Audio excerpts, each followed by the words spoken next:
So, let's kick off this explainer by asking a seriously wild question. How exactly does a single monkey's simple everyday desire for a banana eventually spiral outward to create a literal trillion-dollar global war machine? I know, it sounds like a massive, impossible leap, right? But today we're going to trace that exact path. We'll connect the dots from basic, everyday personal finance all the way up to these massive, highly complex global systems. Welcome to the Explainer. Today, we're going to dive into a brilliant, viral, whiteboard-style allegory that's often called primate economics. We're using this to demystify some incredibly complex human systems. Basically, by looking at our world through the lens of a jungle, where leaves are money and bananas are the goods we all want, we can clearly break down everything from your personal wallet to global warfare. It's like a giant puzzle, and it's a completely fascinating way to see the underlying mechanics of our entire society. All right, here's our roadmap for today. We'll start at the micro level with the value of bananas, see how monkeys go about cleaning dirty bananas, explore buying jungle laws, zoom way out to the global banana supply, and finally, look at the banana war machine. Let's get right into it. Section 1.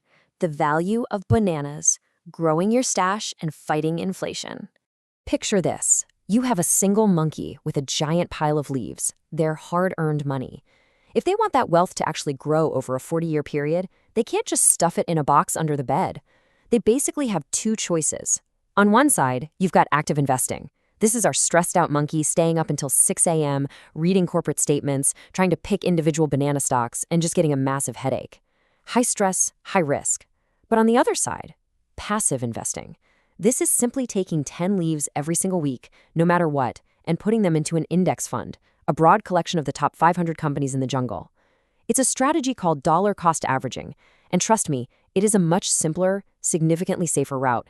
So why does investing even matter at all? Well, it all comes down to inflation. You see, when the monkey government prints more leaves to keep up with demand, all those leaves become a little less valuable. Prices naturally go up. But if bananas get, say, 3% more expensive every year, and our monkeys' passive investments are growing by 6%, their wealth is safely outpacing the rising cost of goods.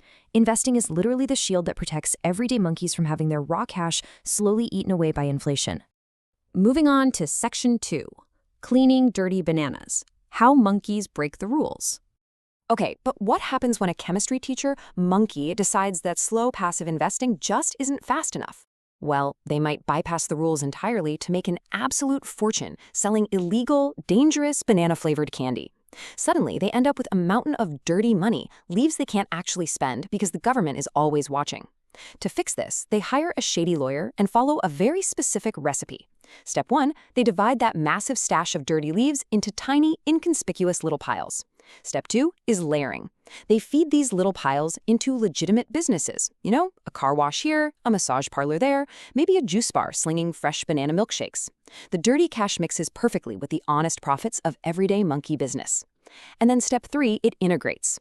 The money comes out the other end looking perfectly legal, allowing our monkey to buy shiny new cars without the government ever realizing where the wealth truly came from. It's the literal mechanics of money laundering. All right, Section 3. Buying jungle laws. How monkeys bend the rules to keep their bananas.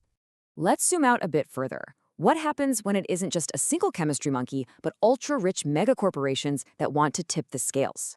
The thing is, they don't even have to break the law. Instead, they hire subject matter experts known as lobbyists. These lobbyists are paid millions of bananas by defense contractors or healthcare conglomerates to legally persuade government officials to vote for laws that benefit the corporations.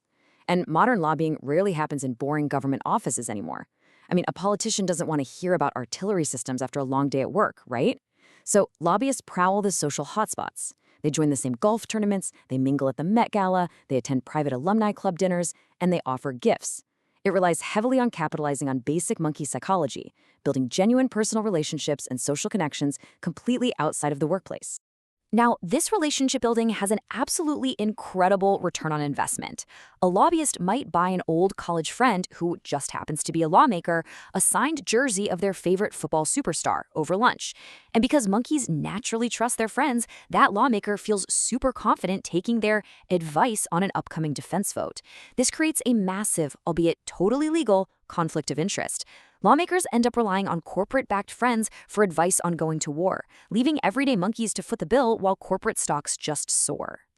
Which brings us to Section 4, Global Banana Supply, the machinery behind the resources. Now, we're scaling way up from the halls of government to the entire global jungle. To keep all these businesses, cars, and planes moving, the monkeys rely on a totally crucial resource: liquid bananas. Oil. This resource is the literal lifeblood of the interconnected monkey economy. Without it, everything just stops.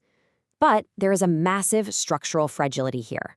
While every single monkey on Earth needs these liquid bananas, they don't just magically appear everywhere. In fact, a whopping 30% of all global production is concentrated in just a few massive areas, specifically the US jungle, the Russian jungle, and the Middle Eastern jungle.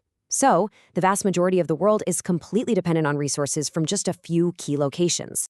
And because these resources must travel across oceans on massive ships, they create some really serious geographical vulnerabilities. Take the Strait of Hormuz, for example. Roughly 20% of all global banana exports, literally 1 in 5 ships, must pass through this single, narrow, and incredibly easily disrupted waterway. So what's the real-world takeaway for us here? It's that geopolitical conflicts have very real, very immediate economic consequences for you. For instance, if conflicts between nations, like impartial disputes involving the US, Israel, and Iran, cause waters like the Strait of Hormuz to become too dangerous, the ships just stop crossing.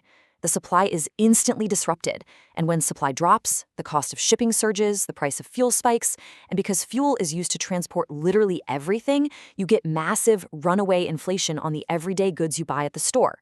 It hits your wallet directly. And that leads us to Section 5, the banana war machine, protecting the supply at all costs. This extreme economic vulnerability naturally incentivizes nations to build massive, permanent armed forces to protect their supply chains. This isn't just about border defense anymore. It's about projecting power globally to ensure those bananas keep flowing. And the scale here is absolutely staggering. The US jungle, for example, spends nearly 1 trillion bananas every single year on its military. To put that in perspective, that is roughly 37% of all military spending on Earth, and it's 3.2 times larger than the next closest spender. This colossal budget maintains over 750 global bases across the entire planet. But, as you can guess, maintaining a machine this big requires a constant flow of funding. As former President and General Eisenhower neutrally warned decades ago, this level of permanent military readiness creates a military-industrial complex. It is a deeply entrenched triangle of incentives. Think about it. The military wants bigger budgets to handle threats, the arms industry wants to maximize profit through lobbying and global exports, and politicians want to keep their office through local jobs and campaign donations.